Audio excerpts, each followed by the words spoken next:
Anything on that? Item 7, discussion items for manager's clarification or direction or council discussions. Don't have anything on that either. Here's Mr. Carmichael.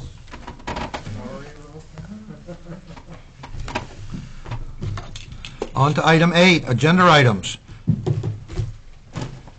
To adopt resolve R 2017-82 to set the 2017-2018 mill rate at $16.40. So moved. Second. We got a motion and seconded. Anything from the public? From the council? All those in favor? Opposed? Motion passes. You didn't have to talk about it, did you? Okay, item B, to adopt resolve R 2017-83 to set the interest rate and dates when interest is due and payable on 2017-2008 property taxes. Motion to approve. Second. We have motion and second to approve the resolve. Anything further from the public? From the council? All those in favor? Opposed? Motion passes. Item C, to adopt resolve R 2017-84 to award gas/oil contracts to Dead River for the fiscal year 2017-2018. Motion approved. Second. We have motion and second to approve the resolve. Anything from the public? From the council? Susan, do you want to say anything about this? It's gas and diesel, and it's Dead River's price was 4 cents a gallon less than last year's, and ½ cent less on diesel. And Dead River has bricks and mortar in our community. I'm very happy that they were aggressive in this year's bid. Anything further from the council? All those in favor? Opposed? Motion passes. Item 9, resignations, appointments, assignments, and elections. I don't believe we have anything. Item 10, approve of quitclaim deeds or discharges. Nothing. Number 11, town manager's report. The LED project has been advertised in this week, next week's enterprise for electricians to install those things that we talked about. The hats, the night sky test kits are in and have been picked up by the electrician, so I'm assuming they will be installed within the next few days. You're going to be on from the footbridge down here this way, the first 4 lights, and hopefully those will, they're very interesting looking little hats. They go inside the fixture themselves. June 24th, this Saturday at noontime, is the dedication of the municipal pool to in Tim Emery's name. We've had a sign made. It's mounted on the building now. It's covered over. We'll be taking it off then. Guns N' Hoses will be serving hot dogs and chips and drinks and cake, and we're hoping that as many people as possible come out to say thank you to Tim. I went to a Heart and Soul consideration meeting in Livermore Falls earlier this week. Chris Johnson attended, as did the mayor of Gardner, in talking about that region, Livermore Falls, Jay, and Livermore are thinking of starting the Heart and Soul program, much for the same reason that it's happening in Bucksport and other communities in their region. They're facing some identity changes also because of the declining mill presence in that area. I think it was a very good meeting. And other than that, I am the proud owner of a 34-foot marine trader at the marina now, so I'm a part-time resident of Bucksport. So.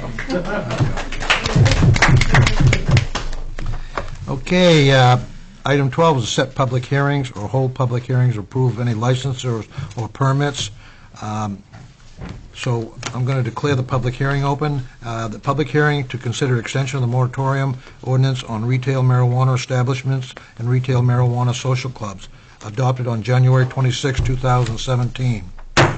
Declare the public hearing open. Any comments from the public? Yes, sir. Hello, Jeff Hammond, Codas Officer. I just wanted to let you know the planning board will be holding their public hearing on the proposed amendments to our land use ordinance that, among other things, will propose prohibiting all the retail marijuana uses that are now recognized in state law.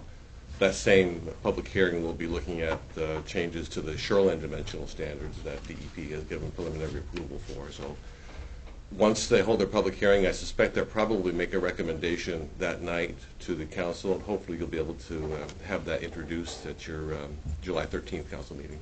Okay, thank you. Any other comments from the public?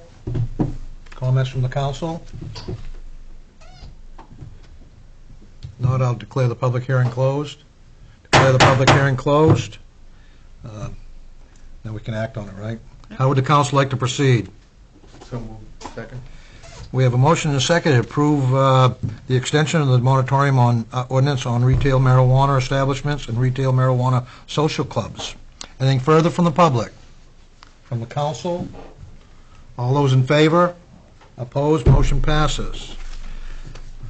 Now, do we have to hold a public hearing on this? That's Kathy, I don't know. Kathy, on this license, do we have to hold a public hearing because it's a liquor license? Yes. Okay. I'm going to declare a public hearing open. Public hearing for the purpose of approving a beer liquor license for the 2025 celebrations. I think Shelby's here. Yes, ma'am. Step right up. Hello. So I have submitted for your consideration and approval the Bureau of Alcoholic Beverage and Lottery Operations application for a special taste testing event license for the Friars Invitational Brewfest on Saturday the 22nd from 1:30 to 4:30 in the afternoon. It will be held at the vacant lot 100 to 104 Main Street. And I will take any and all questions. Now, you've got permission from Weber already, I Yes. assume. Is Joe's Eats going to be there also? No, he's actually going to be on the river, on the waterfront, as in a regular vendor space for the festival. And they are writing me a letter of, like a sublease that I have the permission to use that lot, that area. And I did read something about you're going to have a double fencing.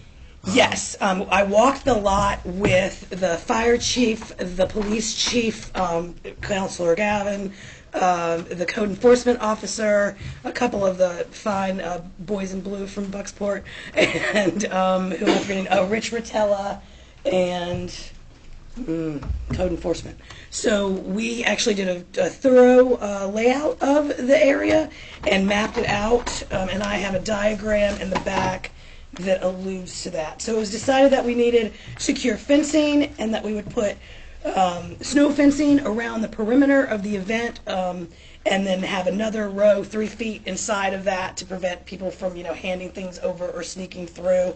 And that will go around the entire perimeter, excluding the exits and entryways to get in and out. One corner will be made up of a solid wall tent where the sides will be down, so you will be able to get in that way. And then we'll have porta potties inside, and one entrance and one exit, monitored by 4 police officers on the inside of the facility. At least two. At least 2. Barbed wire? No, Concertina. no. No, we're going to dig a moat. We're going to have Public Works come out and dig a moat around it. Yeah. Looks good. Okay. The public hearing is open. Does anybody in the public have a question for Shelby? Yes, Don? Is the lease and the sublease available for public inspection? I would imagine. It was a verbal at this point. Weber told me that they had sublent that space to eat at Joe's for the duration of the summer, and therefore they were okay with it if Joe was okay with it. So I took It's it. a bad liquor to it. If you have a lease, a sublease, and the rider from the Chamber Policy, those should be available for public inspection. Okay, we'll make sure that happens. Anything else? Anybody else? Tickets are $22.50 going on sale next week. This will all be standing room in there, no tables? or Yeah, anything? no tables. I don't like the idea of people sitting around and getting comfortable. If they want to bring a blanket in and sit on the grass, they can bring a blanket in. We're going to allow no outside beverages, no glass of any kind. People will be able to leave and come back with their wristband, but that will be monitored. I'm also proposing that all volunteers meet with the police at 12:30 before the event for a training for IDs and how to recognize public intoxication, things of that nature. Tips on handling people that might not be happy, or maybe too happy, as it were. And we'll have that all. We'll also be selling merchandise and have water available on site, and there will be a designated driver entry pass with a special band as well. And of course, we'll observe all pouring and limits put forth by the state of Maine as well.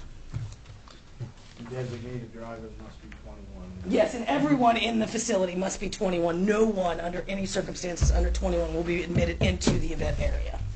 Shelby? Yes. Now, have you ever thought about, the local people that have that taxi during Wednesday? Have you ever thought about using them as like a driver? I think that would be a really great idea. We'll make that information available to people at the welcome table. If they need a ride, we'll hand out that phone number. Okay. Excellent idea. Thank you. very much.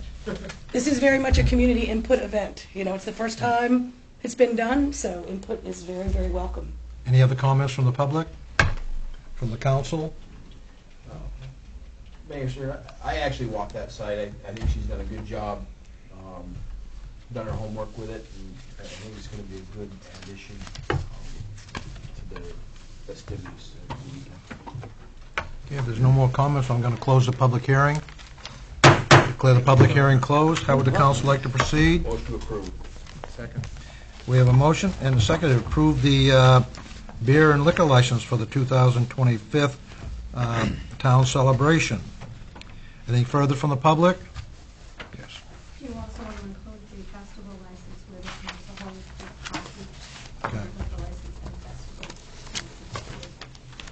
Yeah, I just need your signature on this piece of paper right here. We want to, I've got one, Oh, you got one for me? Okay. because I need a copy now. Right. do we want I to just need change the the original. motion then to? Just to include. Include the festival license. So moved. Okay. Okay. Okay, Okay. amended. And we have a motion on the floor and seconded to approve the liquor license, but also the entire 2025 town birthday celebration. Anything further from the public? From the council?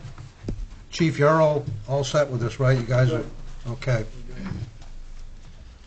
All those in favor? Opposed? Motion passes. Item 13, discussion items not on the agenda for council or public. Anything from the public for discussion items? Yes, sir. Step right up. Thank you. My name is Chris Johnson, River Road and Bucksport. A couple items I wanted to bring up. Tomorrow morning, weather permitting, there'll be 3 of us from the Friends of Silver Lake. We'll be doing our first water clarity check at Silver Lake. Arthur Plord, Steve Fight, and myself. Again, weather permitting. An important date of August 19th, which is a Saturday, Great Pond Mountain Conservation Trust will be holding an opening of sorts for what is now going to be called the Old Chapman Farm out on the Upper Long Pond Road. We're excited about coming to Bucksport in a real official way. Whether, I don't know if we're going to partner with other groups on that, but this is an event I think is good for Bucksport. We've had this property out there now for about 4 years.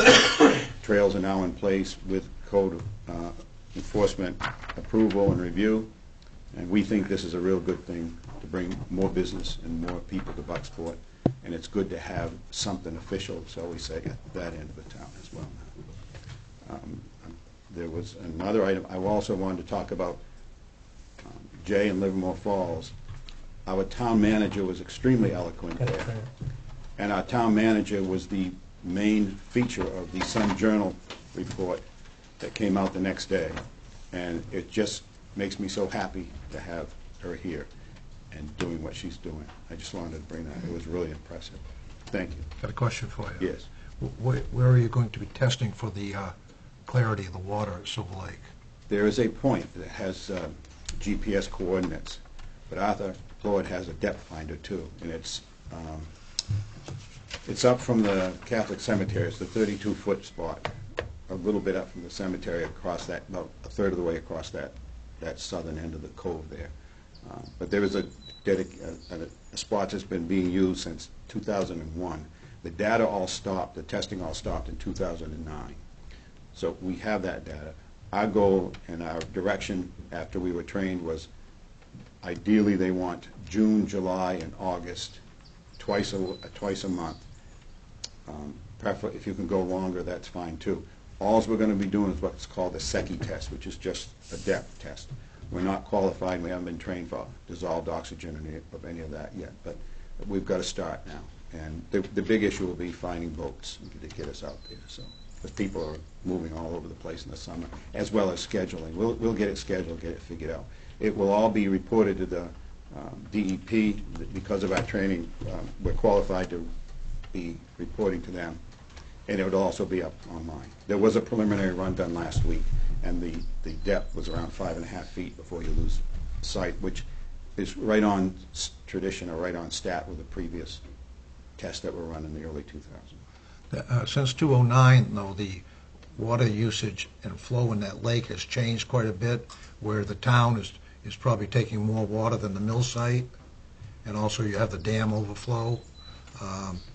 So I would think you'd also want to have another point or another test point, or at least to get some baseline data over towards the other channel, basically, which would be on the other side of that little peninsula that comes out. Yeah, there is some discussion ongoing among the three of us to do that. We just want to make sure that once you start that, you keep doing it. Yes, It's yeah. really critical to make sure, and what they want is the same point. The procedure is you find your point with GPS. Arthur believes he can do it with his depth finder, but we're going to use the GPS. You drop anchor, you wait, and then you start your depth check. And we're doing this because we think it's a good idea. There's no agenda here or anything. And I will tell you this, we had our meeting, a DEP gentleman came last month. We assumed that because the lake is not being moved through as quick, that the lake would be open for other issues, be it milfoil or flipping with the blue-green algae issue, and that may happen. But he was of the opinion, this gentleman, after he spoke, and it kind of really set us back to try and understand, but he's of the opinion, and some of his cohorts are of the opinion over there, that the lake actually might be better off the way it is now than when it was having all that water run through it. And he said for two reasons. One, the inflow pipe caused a lot of turbidity. All that water coming in up at the other end was stirring a lot of material up. And two, his exact words were, you don't know what you're getting from Silver Lake and Toddy Pond. Alamoose. I'm sorry, did I say, I'm sorry, thank you very much. Alamoose and Toddy Pond. Yeah. So I don't want to talk about that because there's plenty of folks over there that I'm sure have opinions too. But that was his point. So he said, you'll start finding out. So our goal is to increase our surveillance over time. But you have to go for training. And then the equipment, this equipment was given us for free with the idea once we get done with it, we send it back. But the other equipment, I asked him if they would leave it, but he wouldn't, which was a dissolved oxygen. That's a little more expensive. But, you know, we've got to start. So, and our next meeting is September 27th at the Heart and Soul Building. We're going to have a gentleman from Ellsworth down there. Will be coming out too. So that's all I have. Thank Any you. other discussion items from the public? Yes, ma'am. Shelby Wright, Festival Coordinator for 225. I just wanted to make another announcement for the record. Tuesday, the 27th, at Lighthouse Arts Center, we will be having a Founders Day celebration. I sent out 700 invitations to the surrounding communities and the chamber list and folks in town and the businesses and all the sponsors. And I do hope that you can join us all there at 5:30. It is a fundraiser for the Bucksport celebration for the 225 events. And I believe that Mayor Keene is going to say a few words, as are members of the Historical Society. It's a Buckstown to Bucksport, a walk through time. How few words is Mayor Keene going to say? As few as possible, I imagine. I can tell you, I'll tell you was what it there was at like the back in the beginning. 1700s. But if any of you have a historical perspective that you'd like to say, we're just going to do about 5 to 6 minutes of, speechy stuff, and then let everybody else do their, wine and cheese and network and cocktail and enjoy the lovely deck off the back and the view of the river that evening. Sounds great. All right, thank you. Thank you. Any other discussion items from the public? Council? Yes, sir. This afternoon, I had a phone call from a young lady from the university. It was passed over to me, came into town hall and because of being on the waterfront committee. And turns out that she works for they've gotten a grant, and they're going to be doing work, doing studies on the river and estuaries and things like that. And I said I wasn't the person to be in touch with, that I was on town council, but it would be, they're going to put together an email explaining what their intent is and what they'd like to do. And I've asked them to forward that on to the town manager, to Rich Rotella, Economic Development, and most importantly, the harbor master, and of course when the marina manager is announced. But I thought the harbor master in particular, with his knowledge of the decades of knowledge that he has out here on the currents of the river and so forth, and they're talking about putting in some sort of a intelligence gathering thing right in the office, but it'll all be included in the email that comes out with these folks. So I pass that along as such. I've got 2 other things here, and I guess, it's not I guess, they're both directed at the enterprise, Don. And one of the things is publishing our home phone numbers. There's an article in this week's about the flag and wanting input, and gives town managers contact information and our emails, and then publishes our home phone numbers.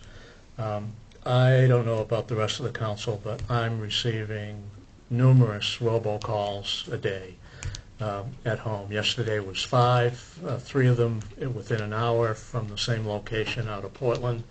I'm on the Robo Do Not Call list. I'm on Spectrum, which allows me to wipe out numbers so they can't get through. I've shut off the ringer. I've shut off my answering machine and so forth. So I'd like to ask if we could stop publishing our home phone numbers, or if we need to publish a number, that we have the number for town hall of someone. But I mean, having our email address and being able to call in. Yes, sir. The numbers that are there are the numbers from the website from town, and they've been on there for months. Well, in that case, maybe we could. I'd like to have mine changed over to the municipal building and the robocalls. Or addresses, even though that's yeah. on the website. So. Okay, and then I was very happy, last but not least, to adopt the resolve tonight, putting our mill rate down at 16.40. I think this is rather significant. I'm one of the year-round taxpayers in this town too, and over the last 2 years we've been able to get a net decrease of 0.7 or 70 cents off of our tax rate. And this year, considering the fact that we're all going to get other increases for those that are under the homestead program, going from $15,000 to $20,000, and then on top of that, all of our municipal employees got pay raises. There have been absolutely no loss of services to the municipal people. The school district did very well to, as you read about other school systems in the newspapers about where their costs are going, and they only came in with a plus 2% raise. And in the end, we were still able to lower our tax rate down to 1640. So I think we're working a lot smarter. We haven't lost a single thing, and credit to the town manager and all those that have been involved. So that's all I had. Thank you. Thank you.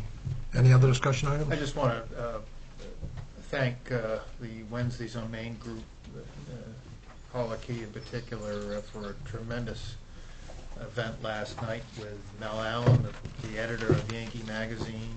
Just gave an hour-long talk that was inspiring, uplifting,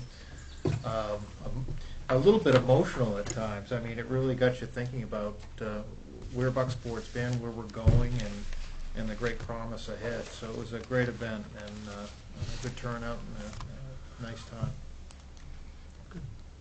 Any other comments? Well, Discussion items? equally important with that last night was, I think, that the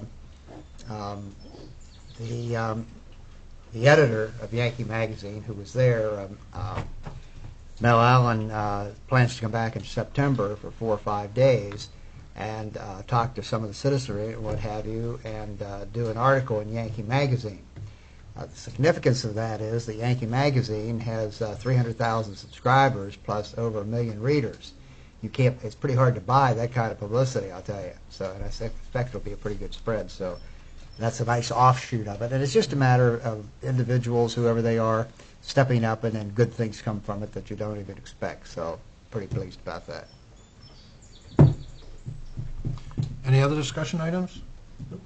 If not, we'll go on to item 14, upcoming public hearings and designation of topics for committee assignments or scheduling of committee meetings. I don't believe we have any, do we? We've already scheduled some for the, prior to the 13th. yeah. We did that. Right, Yeah. yeah. that one. Okay, we'll go on to item 15. Move adjourn. We have a motion and a second for adjournment. All those in favor? Opposed? Motion passes. This is on the mountain. Good. That's 20.